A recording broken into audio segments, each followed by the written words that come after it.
Días, bienvenidos a Good Morning Psicólogos, su único lugar informativo donde podrán conocer la vida de los psicólogos más importantes, donde tendrán toda la información de mi estudio a su casa, junto con Marce y Jordi. Estoy tan de buenas de poder estar aquí con ustedes de nuevo para poder brindarles nueva información junto con nuestros invitados. Y bueno, el día de hoy tendremos a un importante psiquiatra y psicoanalista francés, el cual viajó por el tiempo. No pudimos creer que lograra viajar tan lejos para poder conceder esta entrevista. Es sorprendente cómo la tecnología ha avanzado tanto para que esto fuera posible. ¿No lo crees, Jordi? Pero después de esta breve introducción, demos la bienvenida a Jake Slakan. Hey, muchas gracias por haberme invitado en este y hermoso programa.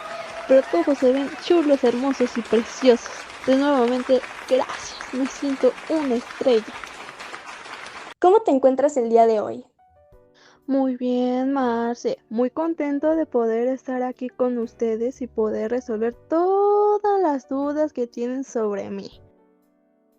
Es sorprendente tener a tan reconocida persona en nuestro estudio. Hoy tenemos muchas preguntas para realizar para que nuestro público pueda conocer todas las aportaciones que has generado. ¿Podemos iniciar? Pues claro, para eso estamos. Adelante, date con tus preguntas. Muy bien. ¿Te gustaría iniciar contando quién eres? ¿Dónde naciste? Danos un poco más de información respecto a todo lo que te rodea. Nací en 1901, en Francia. Comencé mi super y mega carrera como psiquiatra, pero después tuve interés en el psicoanálisis, logrando así ser miembro de la Sociedad Psicoanalista de París en 1934. Después, cuando empecé a desarrollar mi propio enfoque teórico, dejé a un lado las ideas prácticas de la comunidad psicoanalística estable. Ya habíamos escuchado un poco sobre la Sociedad Psicoanalista de París, pero nos gustaría que nos contaras un poco más respecto a esto. ¿Quiénes los integraban? ¿Qué teorías generaron? ¿Qué nos puedes comentar? Con todo el gusto del mundo, les explicaré cómo fue esta sociedad. La primera fundadora fue Marie Bonaparte, Simon Freud, René Laffogue, aunque hicimos uno que otro trabajo por ahí, pero por ahí. ¿Nos podrías informar qué tipo de trabajo? Digo, es que me encanta el chisme. Nada más, lo único que hicimos fue promover el estudio y la investigación del psicoanálisis, así como a proporcionar formación y supervisión a los psicoanalistas en formación. La sociedad organiza regularmente conferencias, seminarios y grupos de estudio sobre temas teóricos y clínicos relacionados con el psicoanálisis. Pero cuéntanos un poco más, ¿cómo fueron los primeros años de tu vida? Mi nacimiento fue el 13 de abril de 1901. Crecí en un ambiente intelectual de mi época y me vi atraído por figuras como André Breton, André Gide, Jules Romains, James Joyce y otros. Y me aparté de mis valores familiares y mi religión, que era el que son con el que me educaron. ¡Wow! ¿Cuántas personas pudieron influir en ti? De cada uno de ellos, ¿qué es lo que consideras que destacaba más? Lo que yo me enteré y lo que yo sé, Andrés Breton fue un escritor, un poeta, ensayista, teatro francés del surrealismo, reconocido como el fundador y principal exponente de ese movimiento. Defendía la idea del modelo interior en todo acto creativo, de la otredad, del automatismo absoluto, por ejemplo, aplicado de las prácticas poéticas y artísticas, así como la adopción de métodos metaartísticos procedentes de psicoanálisis, como la hipnosis, que permite la liberación de la conciencia humana y la vuelta a estados. André Gide fue un escritor francés ganador del Premio Nobel de la Literatura en 1947. Jules Romains fue un poeta y escritor francés y el fundador del movimiento literario unanimismo. James Joyce fue un escritor irlandés mundialmente reconocido como uno de los más importantes e influyentes del siglo XX, aclamado por todas partes por sus obras maestras, Ulises, y por su controvertida novela posterior, Finnegan's Wake. ¿Nos podrías contar más sobre tu educación? Mi formación inicial fue en medicina y psiquiatría. Sin embargo, a medida que avanzaba en mi carrera, sentí el enfoque tradicional de la psiquiatría. No era suficiente para comprender la complejidad de la mente humana. Fue entonces cuando me encontré con los escritos de Sigmund Freud y quedé súper fascinado por su teoría psicoanalítica, su enfoque en el inconsciente y su énfasis de la importancia del lenguaje. Como mediador de la experiencia humana, me atrajeron profundamente. decidí explorar más a fondo este enfoque revolucionario y desarrollar mis propias ideas dentro del campo del psicoanálisis. Dime, mi queridísimo Leican, ¿por qué no nos habla más de tu super teoría lacaniano? Pues verás, amigo mío, esto se basa en la escucha activa del paciente, que tiene que llevarse a cabo regularmente y con el uso del diván, pero no es mucho menos importante, y esta escucha activa está compuesta por el análisis y el analizante, que mediante el lenguaje se irá tejiendo una red que permite al analista escuchar la verdad y devolvérsela al paciente. La palabra que mencionaste la desconozco, y tal vez nuestro público también. ¿Qué es el diván? El diván es una cama o sofá, pero largo, cómodo, donde el paciente se recuesta durante las sesiones. Fue introducido por ese viejo pelón de Sigmund Freud, que le dicen que es que el padre del psicoanálisis, aunque puede parecer el elemento decorativo o simplemente un lugar para descansar. El diván cumple un papel fundamental en la terapia psicoanalítica. ¿Y cómo qué papel puede tomar el diván al momento de las terapias? Mira, el diván va a favorecer la mayor privacidad del paciente, que va a estar más solo, pero consigo mismo, a pesar de estar en presencia del otro. Y el analista va a estar más dispuesto a la creación de esta capacidad de reverie que va a hacer posible pensar en lo que dice y transmite el paciente. No, pues, como dirían por ahí, muy interesante, Junior. ¿Y cuál consideras que es la diferencia entre el psicoanálisis lacaniano y otras terapias? La principal diferencia y más notable es la búsqueda del deseo inconsciente del analista, una invitación a salir de las costumbres y la moral. Pero oí el rumor que existe una escuela por ahí. ¿Eso es cierto? Mm, ahora que lo menciona, pero claro, no es por presumir, o mucho menos creerme la gran cosa, pero la escuela esta se caracteriza por su énfasis en la transmisión de mis conceptos y su interpretación de la obra de Freud. A diferencia de la ortodoxia psicoanalítica, que se centra en el análisis individual, la escuela francesa también enfatiza la dimensión colectiva y social del psicoanálisis. Ok, ¿y qué más nos podrías decir de esto? Verán, mi escuela se basa en la idea de que el inconsciente está estructurado como un lenguaje y que el sujeto humano está dividido y alineado por el orden simbólico y el lenguaje. Es muy importante y se debe destacar la exploración del lenguaje y los significantes en la comprensión de la identidad y de la experiencia subjetiva. ¡Wow! ¡Qué interesante aporte generaste! Ahora bien, se conoce que eres muy cercano a Freud. ¿Qué? ¿Te refieres a Magali Chávez? ¿Freud? No, él y yo ya no somos amigas. ¿Pero cómo? ¿Qué? Traca. Hace un tiempo que ya no somos amigas, porque no soporta el pelón ese que lo contradijera. ¿Por qué lo contradecías? Mientras que su teoría hablaba de un yo, entre comillas, y el sujeto como un medio necesario para llegar a la verdad, mientras que yo, en mi teoría, quise explicar cómo no es necesario la existencia de un yo, ni de una verdad. ¡Wow! Es sorprendente saber esto. Hablo creo que por todos que es una noticia muy importante de conocer y muy impactante.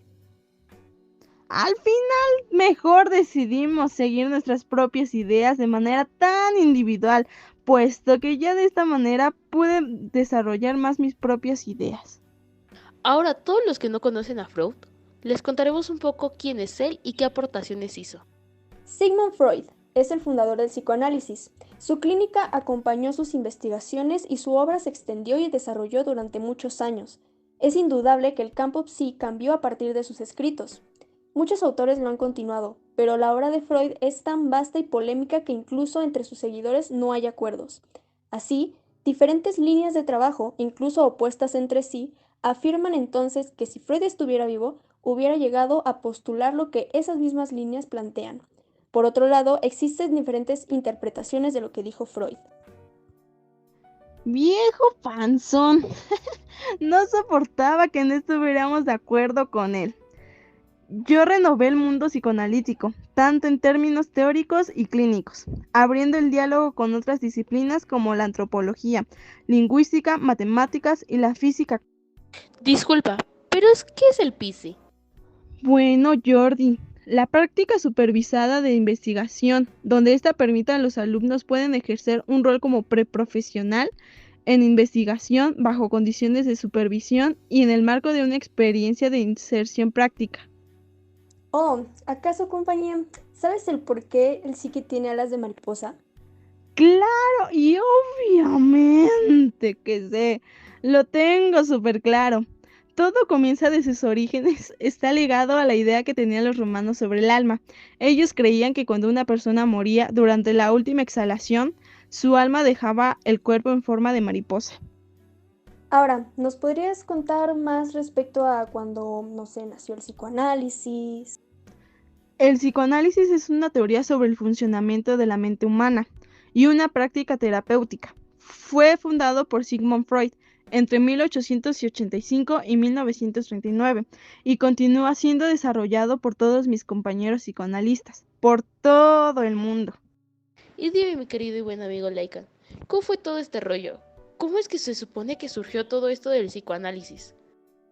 Bueno, todo esto comenzó de un método terapéutico para determinadas enfermedades nerviosas que Sigmund Freud y su colega compatriota Joseph elaboraron conjuntamente hacia 1890 y que daría como fruto la obra Estudios sobre la histeria. Tu trabajo ha sido conocido por su enfoque en el lenguaje y la semiótica. ¿Podrías explicar cómo consideras que el lenguaje influye en la construcción de la realidad y la experiencia subjetiva? Desde mi perspectiva, o como yo lo puse, el lenguaje es fundamental para la construcción de la realidad y la experiencia subjetiva.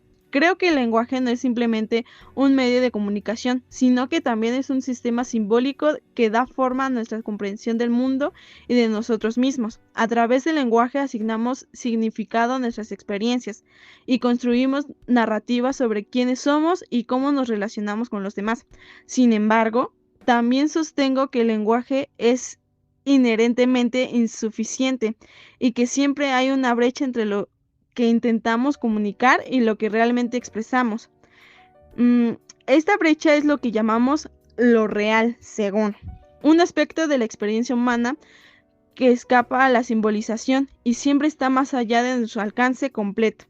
En mi trabajo, claro, busqué que explorar esta brecha y comprender cómo afecta nuestra experiencia subjetiva. ¿El real? ¿Qué es el real? La verdad, verán, lo real es lo que no podemos pensar, ni imaginar, incluyendo o representarlo. Es decir, lo inconceptualizable, lo que no se puede poner en la palabra o en el lenguaje. Pero según ese viejo pelón, tenía un concepto de qué era lo real según para él. ¿De verdad? Cuéntanos un poco más sobre ellos. Lo real constituye Freud el mundo de las cosas, por ejemplo, física y química, pero el hombre como ser natural posee en sí que eso según es real, fuente de sus pulsiones, o sea, el ello.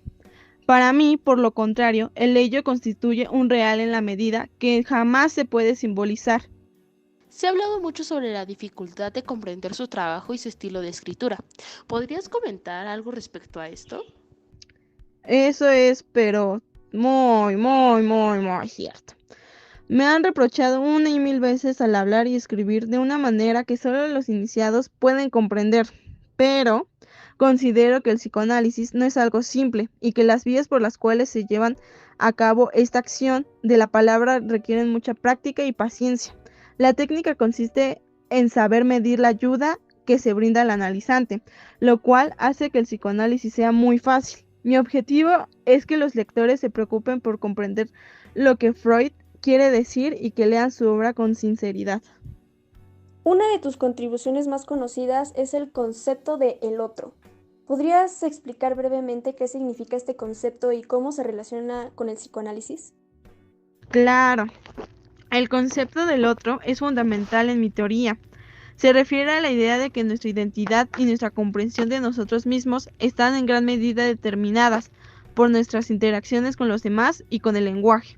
El otro no es simplemente una persona específica, sino más bien una representación simbólica de la sociedad, la cultura y las normas que moldean nuestra subjetividad. En el psicoanálisis sostengo que nuestras relaciones con el otro es central para nuestra formación como sujeto. A medida que nos desarrollamos, internalizamos las experiencias y demandas del otro, lo cual influye que nuestras percepciones de nosotros mismos y en cómo nos relacionamos con el mundo. Además, creo que el otro también juega un papel en la formación de nuestro deseo y en cómo buscamos obtener satisfacción en nuestras vidas. Tu trabajo ha tenido un impacto significativo en el campo del psicoanálisis y más allá. Sin embargo, también ha sido objeto de críticas y controversias. ¿Cómo responderías a aquellos que critican tus ideas y consideran que son difíciles de comprender? Es comprensible que algunas personas encuentren mis ideas difíciles de comprender o cuestionen su validez. El psicoanálisis es un campo complejo y siempre ha habido debates y discusiones en torno a sus fundamentos teóricos.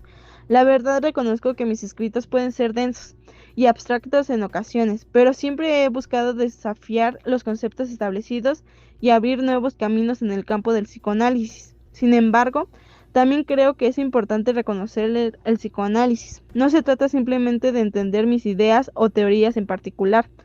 En última instancia, se trata de una práctica clínica que busca ayudar a las personas a comprenderse a sí mismas y encontrar formas de vivir una vida más satisfactoria. Siempre he animado a mis seguidores, pero cuestionan, debaten y desarrollan sus propias ideas dentro del marco del psicoanálisis.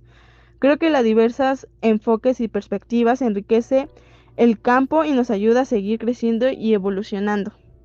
Tenemos entendido que tienes más aportaciones que has realizado al psicoanálisis. ¿Eso es cierto? Claro que así es. Son aportaciones bastante interesantes. Nos resultaría muy interesante que nos cuentes más sobre alguna de ellas. Bueno, poder comentar respecto al inconsciente estructurado como un lenguaje. Realmente no había escuchado mucho respecto a esto. ¿Podrías continuar? La verdad, yo considero que el inconsciente no es simplemente un depósito de deseos reprimidos, sino que está estructurado como un lenguaje. Utilizo conceptos lingüísticos y semióticos para poder explorar cómo el lenguaje y los significados influyen en la información de la identidad y la experiencia subjetiva. Entonces, por lo que nos cuentas, el lenguaje es muy importante para el inconsciente.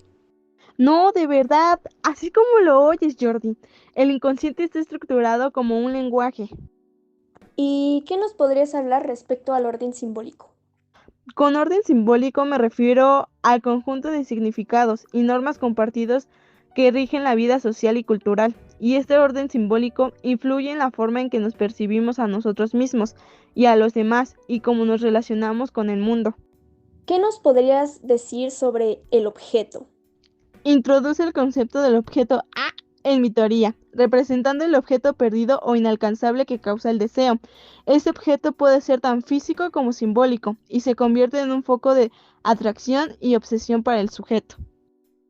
Pero bueno, mi queridísimo camarada, la verdad, tengo mucho interés sobre un tema en específico, que se llama el deseo y la falta. ¿Me puedes contar más sobre ello?